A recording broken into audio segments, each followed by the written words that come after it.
don't need us going up there. So with that being said, as soon as I can get our gyms and chapel open, I will request those, but Monterey's has to be open. But please, for MPS students listening in and for others, please do not go to the Presidio's gym. With that being said, gating criteria, I know I always start off with Debbie Downer. It's encouraging news this week, and thank you for those of you, because it is a team effort in getting there. 3 W's, wash your hands, watch your distance, and please wear a face covering when you're out and about. If 6 feet cannot be maintained, you'll be amazed if you're listening to Dr. Fauci's interviews at how much that goes to preventing what's out there. And that's the case for Monterey. Monterey's numbers are still up. But again, I'm not chasing numbers as much. And I just got off the phone with, again, as I will say, with the city manager and the county administrator for Monterey and his staff. The numbers are always going to go up, and you know that. What I'm looking at is the incidence rates, and that's the number of positive cases for those numbers that are tested. Monterey's have stabilized, and they've even come down a little bit.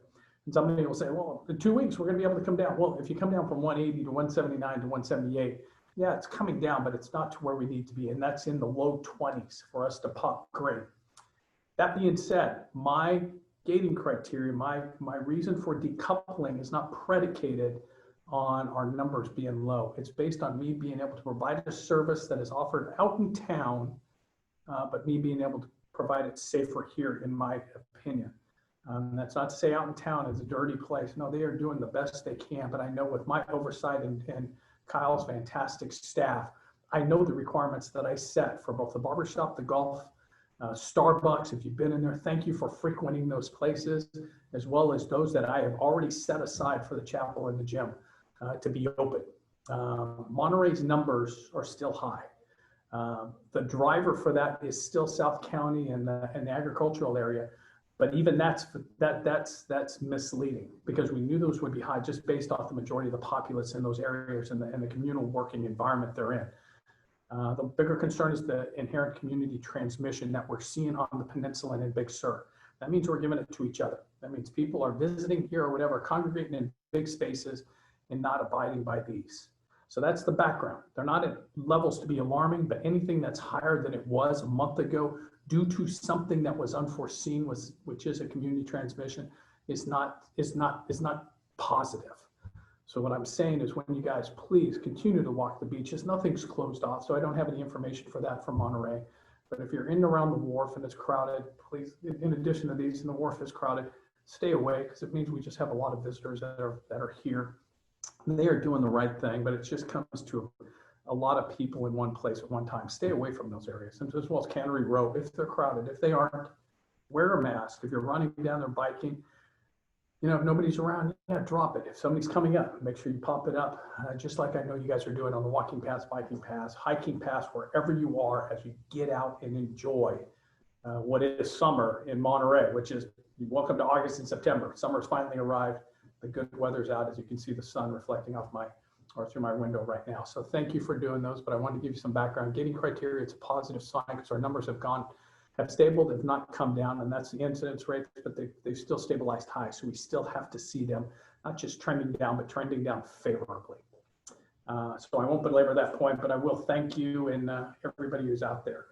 Heads up, I had a question for regarding how come the Presidio's barbershops are open and ours aren't. Presidio's barbershops never closed. The Army and the Marine Corps, the other services, did not relax their grooming standards. If you remember, the first week of March, our barbershops here on base were open a week after Monterey had closed theirs, because the Chief of Naval Operations had not relaxed our grooming standards. When he did, in concert with what's happening out in town, I closed our barbershop. As a result of closing a barbershop, I have to request that it came back open, and that's why it's back open. With regards to who is able to use the barbershop at the Presidio, as well as at Fort Ord over by the commissary, it's the same for here. So with the exception of DOD, and I won't speak for the Army, because AFES, which is the PX, and NEX are two separate corporations. So they're different rules that abide. For me, and this is all what I'm concerned with, is, you know, active duty members and their families and retirees can go to the Presidio and AFES or in the Fort Ord barbershop. What I don't know is DOD civilians, and I'll let them answer it for you. For us, our barbershop is open. It opened on Monday. John is the barber. It's open from 9:30 to 4. On Monday, Jane and Sam return.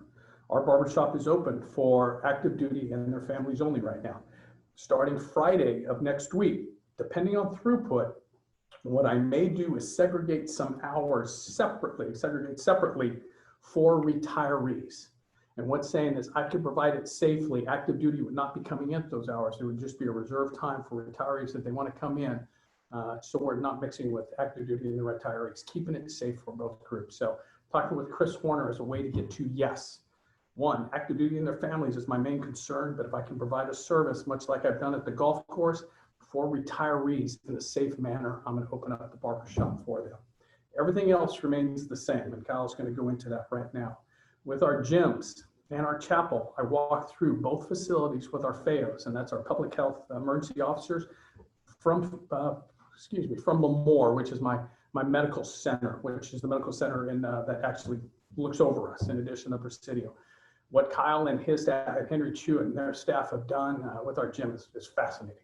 So not just 6 feet apart, 10 feet apart. So not only do you have that area for, that they stay 6 feet, we've taken it beyond that so that people can, work out and feel safe that they're working out. So the gym is no longer for basketball or anything else. It's full of exercise equipment. Kyle and his staff need to be applauded. He's going to go into that more. I'm not going to steal his thunder because he can articulate it a lot better than me. But that goes into the background of our services. So good news on gating, decoupling. I'll let Kyle steal it away. And then any other questions out there, I'll field. But I wanted to address the AFEs and the NEX barbershop thing, as well as the safety factor features of which I walked with our FAO. And they were not only pleased, they were both pleased because what we're doing in washing smocks and changing out these things and having people wait outside reservations only and hold a face mask, face covering up while they're cutting your hair and right side, left side. That's what you're going to be doing. And that's why I say I can maintain a safety factor that goes above and beyond what I think is happening in town. So thank you for allowing me this time. I'm going to click my grill off here and I'm turning it over to Kyle. Kyle. Thank you, Skipper, and good afternoon, NSA Monterey. Like Captain Wiley said, Kyle Rodas, I'm the Quality of Life Director here at NSA Monterey, overseeing all of the quality of life services that are out there for the community. Touch on a few of the services that we do have open right now. Just as a reminder to the community, Starbucks is open. So if you're dying for that Starbucks drink before you're doing some activity here on the base, it is open from 7 to noon, Monday through Friday. We have a few assorted breakfast sandwiches, and then your favorite Starbucks drink, of course. And then the Cafe Del Monte, the Love Shack, is open Monday through Friday for both breakfast and lunch. So you can stop by there and get his famous breakfast burrito or one of his daily specials. I know a lot of folks here look forward to the chicken tender days as well as the chicken or the fish tacos on Friday. So those will be available on Friday. So please join us at the cafe if you happen to be in the area. And the golf course remains open. Golf course is open at 11 a.m. Monday through Friday. It's the first tee time. We have had some questions. Why are we not open earlier? First of all, with the amount of play that we're seeing, we don't need to be open any more hours than we are. But really, the main reason is we're doing a lot of renovations to the golf course. So if you have been out there to play, you're seeing several new bunkers that are going in. We're doing net repairs on holes 3 and 4. So all those nets are getting taken down and completely redone.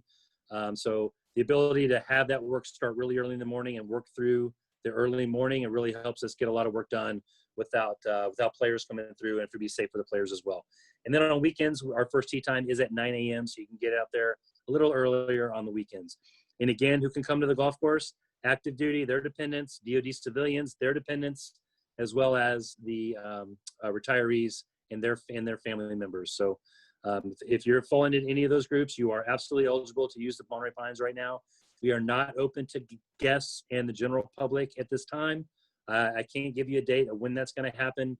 To reiterate again what the skipper is saying is our mission with opening these things is to provide a safe atmosphere for our military community to recreate or do safe activities. So to open it completely to the general public would kind of defeat that purpose a little bit.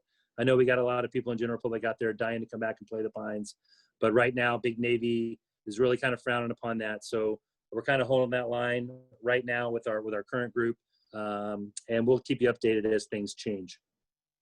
Skipper has talked about the gym multiple times, and this we get this question all the time, and a lot of people try and compare it to Palm and Presidio's. Their gym is open and ours isn't, and so forth.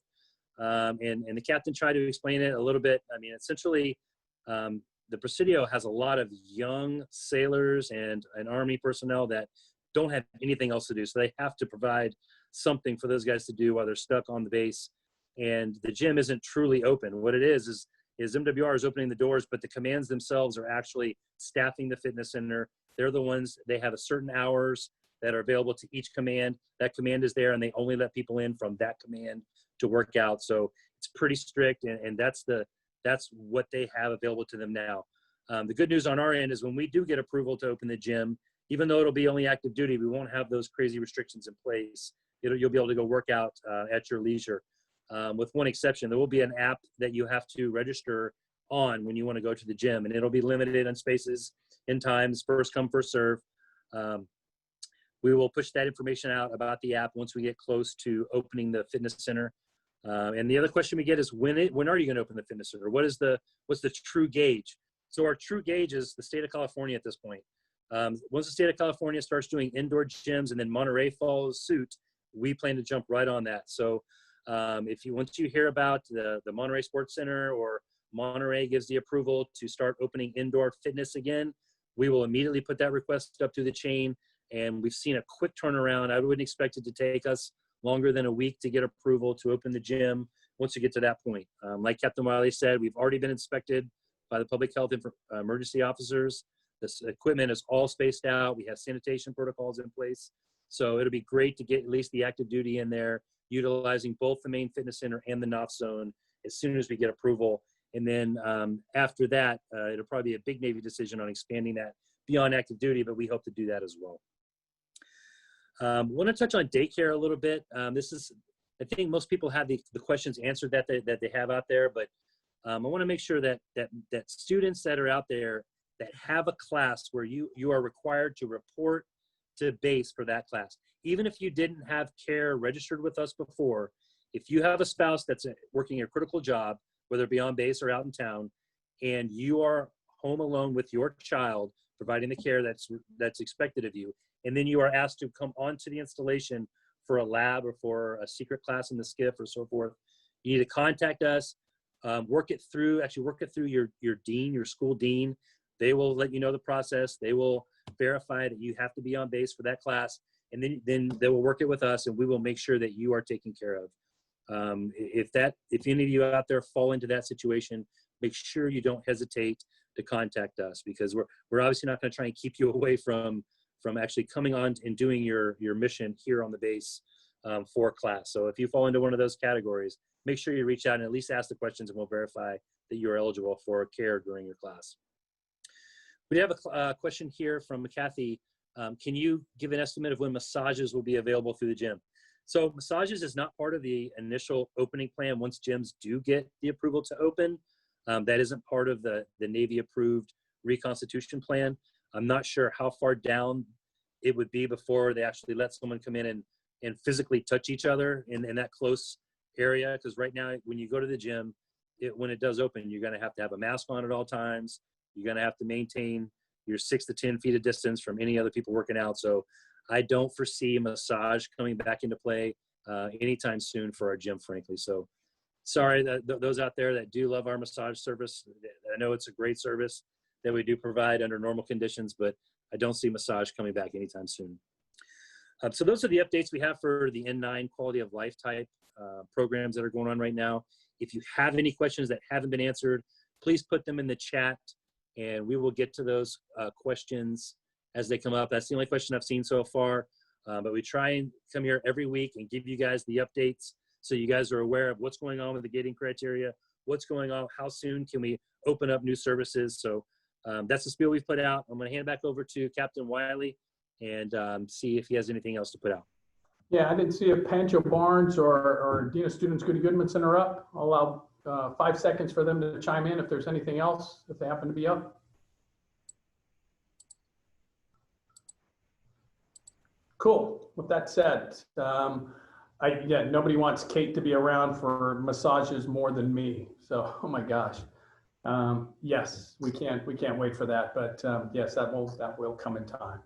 So Kyle, I really I think there's some questions in there about CYP. I'll let you read through those as well as the schools and get to that. For you guys, for next Wednesday, Kyle is probably going to be anchoring this. I'm going to be down at Fort Hunter Liggett with Congressman Panetta and Congressman Carbajal, meeting with Army leadership and going over some of our special areas that we lease down there, that we utilize. So I may be back in time, but for next Wednesday, we are still going off at 1500. Please send in your questions ahead of time so Kyle can field them. But he'll be the bearer of good news for the gating criteria, and I'm sure it's going to be great now that he's dictating it next week. That's okay. it. I do see a couple questions in there. We have a question from Caitlin. Are the questions asked for entry into CYP programs going to remain in place until phase 3? Specifically, the question that asks if anyone in the household has left the area in 2 weeks. As it stands right now, if a parent that is living elsewhere visits and stays in the household, the children are not allowed in the CDC for 2 weeks. So that criteria that is asked at the entrance to CYP programs, that is dictated by Big Navy. So Big Navy has determined that if anyone is traveling outside of the immediate area in the household, then we do have to keep the child out of the center for 2 weeks. And the main reason for that is, obviously, anytime a scenario like that happens, the chance of COVID transmission is a little bit higher. And the scenario, if one child tests positive in our child care center, it essentially closes the center down for an unspecified amount of time. So that would, impact the Navy mission quite a bit. So they're taking a very, very sharp stance and very precautious stance in terms of the questions you have to answer before putting your kid into the CDC. So I know it's a tough situation, especially for those that have parents that do commute outside the area and so forth. I wish I had a better answer for you, but their whole CNIC is holding pretty firm on those questions, and there's no ability to waive those or change those at the local area. So thank you for staying patient with that and for honestly answering that question, because if something were to happen and we had to do contact tracing, it gets ugly from there. So thank you for following those guidelines. Dominique asked a question: if schools open before, if NPS opens before the local school districts, will there be learning support centers? So I don't know how to exactly answer that question. Whether NPS would set up some type of a learning support center for children, I'm not sure. But if NPS actually opens and you go back to class and you're authorized care with our programs, we will have those resources in our school age care program. So we're working on getting some extra computers, some extra Wi-Fi bandwidth, some extra spots for children to actually do their distance learning in the school age care center. So that's kind of a two-sided answer to your question, because I don't know if you are actually an eligible school age care patron or not. But again, if NPS gets to the point where they reopen and you are physically going to class, if your spouse is a critical spouse, in other words, they work at an off-base facility that requires them to be at the workplace, and your family does not have the ability to self-care for your own child, you will be eligible for care at our school age care center, and we will take care of you. So hopefully that answered your question, Dominique. Don't see anything else coming in the chat. Let's give it just a couple more minutes. Again, any of the school questions you have, please reach out to Cheryl McLeod. Her information is all over the place. Her email is in the global, McLeod, MCCLOUD. So if either you or your spouse should have access to the global and can send her an email and ask any school related questions, she can help you out to try and get that answer. Because I know this is a very difficult time for families in terms of school being back in full session now. I know my son sits in front of his computer in his room, and I can hear his classes going off all day long.